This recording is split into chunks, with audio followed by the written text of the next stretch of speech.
মান রাআ মিনকুম মুনকারান ফালইউগাইয়িরহু বিয়াদিহি, তোমাদের মধ্য থেকে যে ব্যক্তি কোনো নিষিদ্ধ কর্ম হইতে দেখবো তার সামনে, তখন সঙ্গে সঙ্গে এই কর্মরে গিয়ে আত ধরিয়া আটকাইতো, বদলাইতো, এই মন্দরে ভালোতে রূপান্তরিত করবার চেষ্টা করতো।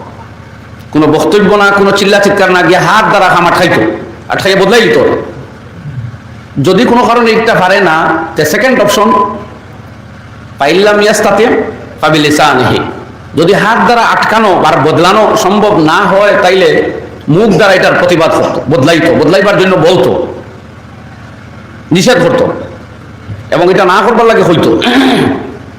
যদি এটাও কোনো কারণে সম্ভব না হয়, এমন বিপদ সংকুল পরিস্থিতি দেখা দেয়, তাইলে আল্লাহ নবী বাসবারে সুরত বাতাইতরাও খান তবে কালবিহি, তোমার মনের দ্বারা এই কর্মরে খারাপ পাও, ঘৃণা করো, আর তাকে সরে পড়ো। ইয়াদ রাখো, এই পজিশনটা কিন্তু ইমানের সর্বশেষ পজিশন, সর্বনিম্ন স্তরের পরে কিন্তু আর ইমান নাই, ইমানের কোনো জায়গা আর নাই। তো আপনি ইমান রক্ষা করবার লাগে তৃতীয় আশ্রয়, মানে সর্বশেষ আশ্রয় হইল যখন বুড়াই দেখবা, গুনার খাম দেখবা, হারাম নিষিদ্ধ কর্ম দেখবা, তখন মনে মনে এই কর্মরে ঘৃণা করিয়া এই জায়গাটাকে নিজরে সরাইয়া রাখার চেষ্টা করা, এইটা হইল ইমান রক্ষার সর্বশেষ স্তর। এরপরে কিন্তু ইমান আর নাই। তার মানে এইটার উপরে যদি আপনি আমল করেন না, তাইলে আপনার ইমান আছে বলিয়া কোনো প্রুফ আর প্রমাণ নাই। এটা সাংঘাতিক কথা। তো এই উম্মতরে একদিকে নির্দেশ দিয়া গেছেন নবী করিম সাল্লাল্লাহু আলাইহি ওয়াসাল্লাম, আর অন্যদিকে আল্লাহ সুযোগ দিছেন। এর লাগে আমরা এই আলোচনাগুলা, এই মাহফিলগুলা, এই মজলিসগুলা যারা কায়েম করছে, তারা দ্বীনি তাদরিস দর্শের উদ্দেশ্যে, তাবলীগের উদ্দেশ্যে এগুলা করিয়া গেছে। আমরা এই জাতীয় জলসার শুরুয়াত পৃথিবীর 1000 বছর আগে থেকে হইছে। যে অঞ্চলগুলাতে হইছিল সেই অঞ্চলগুলাতে কিন্তু এখন আর এগুলা প্রচলিত না, এইরকম অন্যত্র ছড়াইয়া পড়ছে। তবে আমরা দোয়া করি দিনী এই মাজালিসগুলার, এই মাহফিলগুলার শুরুয়াত যারা করিয়া গেছিল, আল্লাহ তাদের কবর লক্ষ লক্ষ গুণ বদলা আতা ফরমাক। নাইলে আমরা পাবলিকে এইভাবে দিন শোনার সুযোগ পাইতাম না। যারা মাদ্রাসাত ভর্তি হইতো তারাও কোরআন হাদিস পড়তো, আর পাবলিক মুসলমানে দিন শিখবার সুযোগ পাইতো না এইভাবে। যাই হোক, তো আমরা এই বিষয়ে কোনোখানে দেওয়া হয় নাইলে উলামায়ে কেরামে বিষয় নিজে ঠিক করেন করিয়া আপনারা রাখের মতো আলোচনা করেন।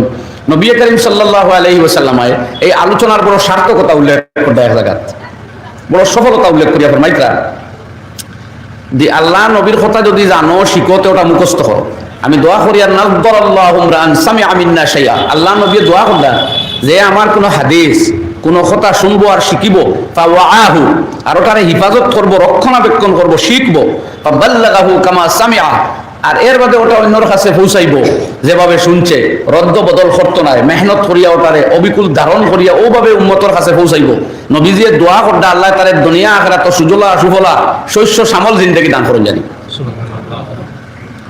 একদিকে ফজিলত পাইল, আর এই আলোচনা বা তাবলীগের সার্থকতা কোনখান যেখানে খোয়াত আসলাম, এটা ওখান আল্লাহ নবী আলাইহিস সালামে ফরমাইন ফারুব্বা মুবাল্লাগিন আওয়ালাহু মিন সামিআ, তুমি পৌঁছাও আর দিনের কথা অন্যরে হইতে থাকো, বহুত সময় এমন হইয়া দাঁড়াইব যারে কইবা এ শুনিয়া উপকৃত হইব, এ ডাঙ্গর বড় আলিম হয়ে যাইব, যেই পৌঁছাইবা তোমার তাকে হে উপকৃত বেশ হইব, তোমার চাইতে ও ফায়দা বেশ পাইব, তোমার তাকে এ বড় আলিম, বড় আমিল, বড় অলি, বড় আবদাল হয়ে যাইব, তুমি আদনা রইবা। এর লাগে পৌঁছানি বাদ দিও না, তবলিগ বাদ দিও না, নসিহতর ওয়াজর সিলসিলা বন্ধ করিও না।